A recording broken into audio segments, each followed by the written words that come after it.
भगवान से प्रार्थना करें सबसे पहले साधु संगति। प्रथम भगति संतन कर संगा, सबसे पहली भक्ति भगवान के प्रेमी महात्माओं का, संतों प्रेमी महात्माओं का, प्रपंचियों का नहीं, प्रपंचियों का नहीं। अगर प्रपंचियों को तो वही प्रपंचे भरा रहेगा, हंसी मजाक, ये रुपया पैसा लेन देन, वो सब प्रपंच है। शुद्ध बात, त्रिगुणातीत बात, केवल भगवान से मतलब जिनको, ऐसे भक्तों का संग हो। महासंगस्तु दुर्लभो अगम्यो अमोघस्य, महापुरुषों का संग दुर्लभ है। अगर मिल जाए तो निर्वाह करना कठिन हो, निर्वाह कर ले जाए तो परम पद निश्चित मिल जाएगा। तो भगवान से पहले प्रार्थना करे, प्रथम भगति संतन करे संगा, और दूसरी रति मम कथा प्रसंगा, दूसरी भगवान के चरित्रों का खूब स्वाध्याय करे, खूब श्रवण करे, खूब मनन करे। गुरुपद पंकज सेवा तीसरी भक्ति अमान, श्री गुरुदेव भगवान के चरणों का आश्रय ले और मान रहित होकर गुरुदेव के चरणों की सेवा करे। चौथी भगत मम गुण गण करे कपट तज गान, चौथी भक्ति भगवान की लीला गुणों का कपट तज करके गान करे। कपट तज लीला गुण भगवान के गा रहे, रुपया चाह रहे। चौथी भगत मम गुण करे कपट तज गान, मंत्र जाप मम दृढ़ विश्वासा, पांचवी भक्ति है मेरे मंत्र का निरंतर जाप हो और उसमें दृढ़ विश्वास हो।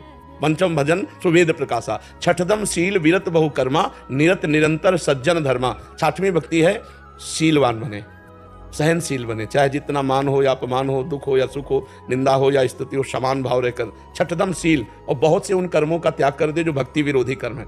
छठदम शील विरत बहु कर्मा, और निरत निरंतर सज्जन धर्मा, जो संत महापुरुषों ने धर्मशास्त्रों में क्रियाएं कही है वही कर्म करना चाहिए, अन्यथा उन कर्मों का त्याग कर देना चाहिए जो भक्ति विरोधी कर्म है। बहुत प्रकार से जो प्रपंच में उलझा देते हैं उन कर्मों का त्याग कर देना चाहिए, नहीं तो मंत्र जाप होगा ही नहीं, भजन होगा ही नहीं, इतना उलझा रहेगा कार्यों में।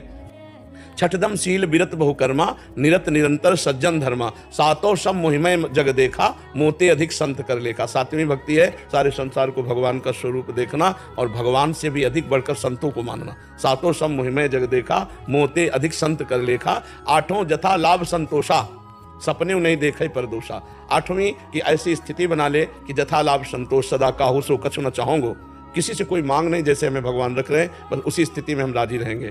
ज्यों ज्यों राखत हो त्यों त्यों रहियत हो हरि, जोई जोई प्यारो करे सोई मोहि भावे, ये स्थिति। आठों जथा लाभ संतोषा, सपने नहीं देखे पर दोषा, स्वप्न में भी किसी के दोष न देखे। नवम सरल सबसन छलहीना, नववीं भक्ति है, पूर्णता है नववीं भक्ति। नवम सरल सबसल छलहीना, सरल स्वभाव न मन कुटिलाई, ये संतों का स्वभाव होता है, जो वाणी में वही हृदय में वही क्रिया में, इसे ठीक आचरण कहते हैं। वाणी में कुछ है, मन में कुछ चल रहा है, क्रियाएं कुछ हो रही हैं, ये कपटी पुरुष है। सरलता ये कि जो बोल रहा है वही आचरण कर रहा है, वही उसके मन में है। नवम सरल सब सन छलहीना, किसी से छल भरा व्यवहार न करे।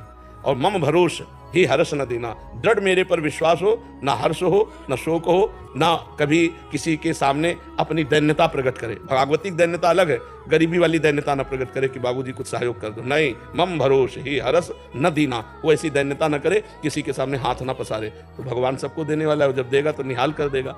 नौ माँ एको जिनके हुई, अगर नौवीं भक्ति में एक भी भक्ति किसी को तो उसका कल्याण हो जाएगा, उसका मुंह। महाराज जी आपने प्रथम पड़ाव संत संग बताया इसमें, तो महाराज जी जो संसार में एकदम अभी भक्ति प्रारंभ ही नहीं हुई, उनको संतों के बारे ही पता नहीं है, विशुद्ध संत कैसे होंगे, कहाँ। भगवान से इसीलिए हम सबसे पहले कहा भगवान से प्रार्थना करें कि हमें संत संग दिलावे। भगवान तो सब जानते हैं ना, तो भगवान से प्रार्थना करें तो ऐसे संतों के पास पहुंचा देंगे जिनके संग से परमार्थ पुष्ट होता है। ऐसा तो है ही नहीं कि असली संत है ही नहीं। अगर नकली नोट है तो असली उसका होगा कहीं, खोजो। अगर नकली कोई वस्तु है तो असली तो होगी ही ना, उसको खोजो। जिन खोजा तिन पाइया, गहरे पानी पैठ। तो तुम नहीं खोज पा रहे तो भगवान से प्रार्थना करो, तो भगवान जब द्रवहि दीन दयालु राघो, तो साधु संगति पाइए, तो संतों का संग करा देंगे। और संत संग हो गया तो फिर नौ भक्ति आ जाएगी अपने आप।